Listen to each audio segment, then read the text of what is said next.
গ্রামের নাম ছিল শিউলিপুর। সেখানে থাকত ৩ বোন, মেঘলা, কুসুম আর ঝর্ণা। ৩ জনেরই স্বভাব আলাদা, কিন্তু ভালোবাসা ছিল গভীর। তাদের পাশের বাড়িতে থাকত ৩ বন্ধু, রাহুল, অর্ণব আর শায়ন। ছোটবেলা থেকেই তারা একে অপরকে চিনত, কিন্তু বড় হওয়ার সাথে সাথে সম্পর্ক বদলাতে শুরু করল।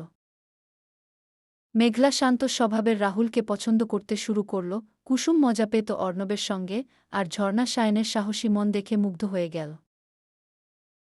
ধীরে ধীরে বন্ধুত্ব রূপ নিল ভালোবাসায়। পরিবারের সম্মতিতে ৩ জোড়ার বিয়েও হয়ে গেল। সবকিছু ঠিকঠাক চলছিল, কিন্তু একদিন বড় একটা ঘটনা ঘটে। রাহুল শহরে কাজ করতে গিয়ে দুর্ঘটনায় পড়ে গুরুতর আহত হয়। খবর শুনে ৩ বোন ভেঙে পড়ে, কিন্তু মেঘলা হাল ছাড়েনি। সে নিজের সব শক্তি দিয়ে রাহুলকে সুস্থ করার চেষ্টা করতে থাকে। কুসুম আর ঝর্ণাও পাশে দাঁড়ায়। মাসখানেকের লড়াইয়ের পর রাহুল সুস্থ হয়ে বাড়ি ফিরে আসে। সেই কঠিন সময়ে ৩ বোনের ভালোবাসা আর ঐক্য আরও গভীর হয়।